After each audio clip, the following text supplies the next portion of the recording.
Next आ जाएगा atom and molecule. जल्दी हो जाएगा अगर जल्दी समझ लेगा तो। Matter is not continuous. Matter continue नहीं होता। It consist of extremely small parts called atom and molecules. समझ में आया? मैटर को अगर हम ब्रेक करें तो और भी छोटा छोटा चीज़ मिलेगा, उसे हम एटम एंड मॉलिक्यूल बोलते हैं। तो ये एक पार्ट हो गया लिखने के लिए। पॉइंट वाइज लिखोगे, हाँ, कभी ऐसा नहीं लिखोगे कि क्वेश्चन बना के। पॉइंट वाइज लिख के रखो। अगर फिल इन द ब्लैंक्स आएगा कर पाओगे, ट्रू फॉल्स आएगा कर पाओगे। ठीक है, चलो। Atoms, if we keep dividing a given mass of element, if we keep dividing a given mass of element, we will finally get an indivisible part that has all properties of the element. Indivisible part माने कि जेटाके are भांगा जापे ना, जिसको और break नहीं कर पाएंगे एकदम। तो अगर एक सर्टेन मास अमाउंट में दिया गया है एक एलिमेंट को, उसको ब्रेक करते करते एक पार्ट हमें मिल गया जिसको और हम डिवाइड नहीं कर सकते उसको। ठीक है, उसमें भी एलिमेंट का हर एक प्रॉपर्टी इंक्लूड रहेगा। ठीक है, तो such indivisible part is called atom. समझ में आया? एटम क्या है? जिसको और नहीं ब्रेक कर पाएंगे। ठीक है, अच्छा। Derived from the Greek word atomos. तो ये जो एटम है ये एक ग्रीक वर्ड से आया है, एटोमॉस से। Meaning indivisible. तो एटोमॉस का मीनिंग क्या है? इंडिविजुअल। इंडिविजुअल बोली मैं। इंडिविजिबल। इंडिविजिबल। इंडिविजिबल। इंडिविजिबल। तो एटोमॉस का मीनिंग क्या है? इंडिविजिबल। इंडिविजिबल। ये लिख के रखोगे। ठीक है, अच्छा।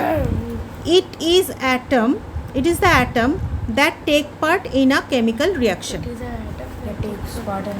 तो व्हाट इज एटम? यहाँ पे लिखा हुआ है, देखो। An atom is the smallest part of an element that takes part in the chemical reaction. An atom is the smallest part of the, याद करके आओगे अगले दिन। तो characteristic of the atoms. Atoms have the following characteristic. क्या है? The atom of an element are all alike but different from those of the others. क्या बोला? एक एलिमेंट का जो भी एटम्स है सब एक alike मतलब सेम तरीके से। different from those of the other. मतलब for example atoms of the hydrogen are alike। Hydrogen में तो हाइड्रोजन एटम ही होगा। पर अगर नाइट्रोजन का एटम बोला जाए तो ये दोनों क्या है? सेम होगा। वही बोला गया है यहाँ पे। तो एग्जाम्पल देखो, the atoms of the hydrogen are alike and so are those of the oxygen, but the atoms of the hydrogen are different from those of the oxygen.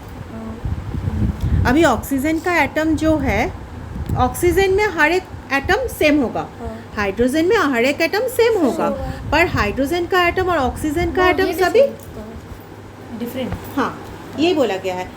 आप आपके हिसाब से भी लिख सकते हो, सिर्फ कंटेंट सेम रहना चाहिए। आपके लैंग्वेज में भी लिख सकते हैं। ठीक है, चीज़ सेम रहना चाहिए। अच्छा, चलो। Number 2, the atom of element show all the properties of the element. क्या बोला? एलिमेंट का जो जो प्रॉपर्टी है उसका एटम भी वही प्रॉपर्टी शो करेगा। मतलब हाइड्रोजन एक एलिमेंट है, तो इसका जो एटम है हाइड्रोजन, ये भी इसी का प्रॉपर्टी शो करेगा, ईच एंड एवरी प्रॉपर्टी। समझ में आया? तो each atom of the hydrogen और oxygen will retain all the properties of the element. मैंने एटम सारा एलिमेंट ना। लास्ट कैरेक्टरिस्टिक क्या है? One kind of atom can not be changed into other. मतलब एक काइंड ऑफ एटम एक दूसरा एटम में नहीं चेंज हो जाता। अभी अगर बोला जाए कि हाइड्रोजन का एटम चल तू ऑक्सीजन के एटम में चेंज हो जा, नहीं हो पाएगा। नहीं हो बोले किसी problem and an atom can neither be create not destroyed by chemical means. Atom destroy नहीं हो सकता, ये भी डिस्ट्रॉय भी नहीं होगा, और ये create भी नहीं क्रिएट होगा, भी नहीं हो chemical सकता means कोई से। केमिकल मीन्स से। ओके नेचर से क्रिएट होता है। हाँ, an atom of hydrogen can not B change into the atom of oxygen और वाइस वर्सा। वाइस वर्सा मतलब उल्टा। ऑपोजिट।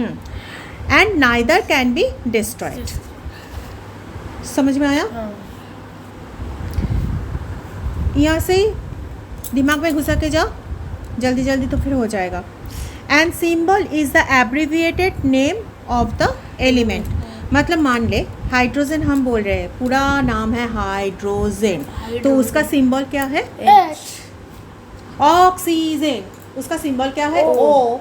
तो ये ठीक है, तो इसको क्या बोलते हैं? Abbreviated form. Abbreviated form. ठीक है, abbreviation. It represent an atom of an element. ठीक है, तो इसको ना हमें याद करना है। সিম্বল যে বলতে হবে।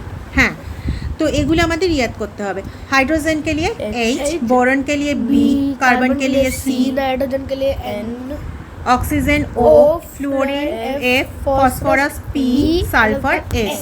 हो गया। इस तरीके से यहाँ पे भी चार्ट है। ठीक है। ठीक है, देखो ये चार्ट को भी ना अच्छी तरीके से याद कर पाओगे, क्योंकि ना यहाँ पे ही सब है। देखो कैल्शियम Ca, क्रोमियम Cr, अच्छा। Cobalt CO, CO, chlorine Cl, zinc Zn, platinum Pl, radium Ra। मतलब फास्ट सेकेंड या तो फिर फास्ट थर्ड, फर्स्ट थर्ड बस। ऐसा ही होता है। ठीक है, इससे ज़्यादा नहीं। ज़्यादातर ऐसा ही होता है। अच्छा, सोडियम तू बोल रहा था ना Na है, क्योंकि इसका लैटिन नेम है नेट्रियम, इसलिए ओह। इसको याद करने की ज़रूरत नहीं होता है अगर स्कूल में बताया नहीं गया। বলেছিল যে মানে এটা নাও হতে পারে কারণ अगर स्कूल में बोला जाएगा कि ये पार्ट को याद करना है तो ही करोगे, अब भी करने की ज़रूरत नहीं है ये पार्ट। ठीक है, अगर स्कूल में बोलेगा तो याद करोगे। अभी से भी याद करोगे क्या? Sodium Na, potassium K, iron Fe, copper Cu। ये पार्ट याद करोगे। स्कूल में बोलेगा तो लैटिन नेम याद करेंगे। अच्छा देखो, silver Ag, tin Sn, gold AU, lead Pb, mercury. जो गलत होता है ज़्यादातर स्टूडेंट को, मैं वो भी बोल रही हूँ, टीन गलत होता है, सिल्वर भी याद हो जाता है, सिल्वर और गोल्ड में गलत होता है। क्यों बोल? सिल्वर का है Ag और गोल्ड का है AU। कंपेयर करके याद रखोगे ना तो ज़्यादा पढ़ना नहीं पड़ेगा। Ag silver, AU gold. ठीक है, कंपेयर करके याद रखो। Pb लेड हो जाएगा, Ag मर्क्यूरी हो जाएगा। किसी किसी को देखी हूँ कि ये दोनों में कन्फ्लिक्ट आ जाता है, Ag एंड Ag दोनों में ना जी है, इसीलिए। तो सिल्वर हो गया Ag, ये हो गया मरकरी। ठीक है, तो इसको ध्यान से पढ़ो तो फिर हो जाएगा जल्दी जल्दी।